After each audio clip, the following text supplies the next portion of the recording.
This is Justin Bieber at Coachella. Now you've probably seen him go a little bit viral this week, not that he needs it, because he put on an apparently belting set at Coachella. Like proper nostalgia, all the old classics. He healed a part of me that I never knew needed healing, and I didn't even go to the place. And I'm not gonna lie, I don't give a shit about Coachella, not a foggiest.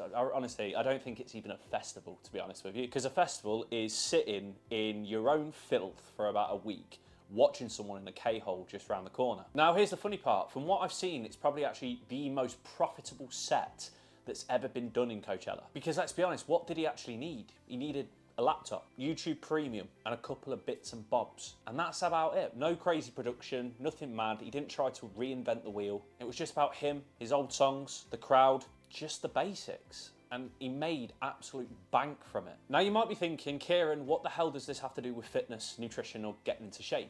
Pretty simple, really, everything. Because JB has just proved that you don't need to do anything overly complicated or overly fancy to get a good result. So if we're applying the same thing to fitness and getting into shape, then most people actually assume that in order to lose weight and get into shape, they need the most perfect workout plan, the fastest fat loss method, some new fancy diet that they're seeing on Instagram, a hack that nobody knows about. They're constantly searching for the next new big fancy thing, when in actual fact, they should just be investing their time into doing the basics well, rather than something different or overly exciting. Because the issue is that these things, the overly exciting, overly advanced, overly complicated new shit, doesn't really get you the results that you want. Because you end up overly complicating things, jumping from plan to plan every single week, and never sticking to anything long enough to actually see results. It's like trying to build a home, but changing the blueprint every single week. You don't need new information all the time. You just need to stay consistent with the thing that works. Because just like Justin Bieber, who didn't need a fancy light show or, and reinventing the wheel or playing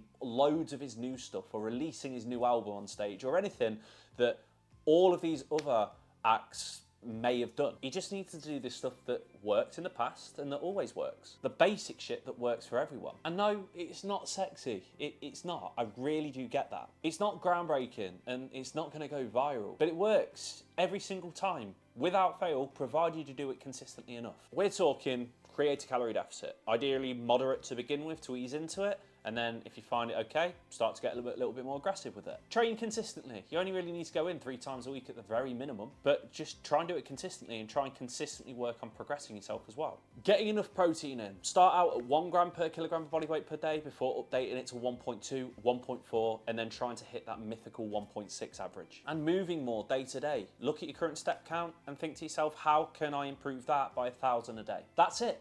That's the secret to getting results. And the reason why most people don't stick to this and instead try and find something crazy, exciting, new or complex is because they think to themselves, it can't be this easy, but it can. And it doesn't mean that you've got to ignore it and go and find something more complex. And besides, simple doesn't mean easy. Like, yeah, creating a calorie deficit might sound simple on the forefront, but yeah, it's going to take a little bit of effort to actually do it. Going into the gym 3 times a week might sound simple, but for some people that might be a little bit more difficult than others. Doing it consistently is the difficult part, but that still doesn't mean that it's not simple, because it is. So instead of asking yourself, what's the next new diet that I can try, or what's the next workout craze that I can hop on, start thinking to yourself, am I actually doing the basics consistently? And if your answer is no, then that's the first thing that you need to fix, because that is your problem. That's why you can't get progress. You don't need all the flashy stuff. You don't need the latest trend. You don't need to reinvent the wheel. You just need to do the things that work and that you know that work, and keep doing them over and over and over and over again. It might not make you millions at a festival, but it will get you into great shape for the summer. So stop looking for the next big thing. Just do the basics and do the basics well. And if you want some more no bullshit fat loss advice like this, then make sure that you're either subscribed to this channel or following my Instagram at k.p_health. And if you want some more in-depth tailored advice on how we can help you get into the best shape possible for the summer and beyond, then fill the form in the description below, and I'll be in touch with you to show you how exactly we can help you do that. In the meantime, have a great rest of your day. I'm gonna go watch more JB highlights. Peace.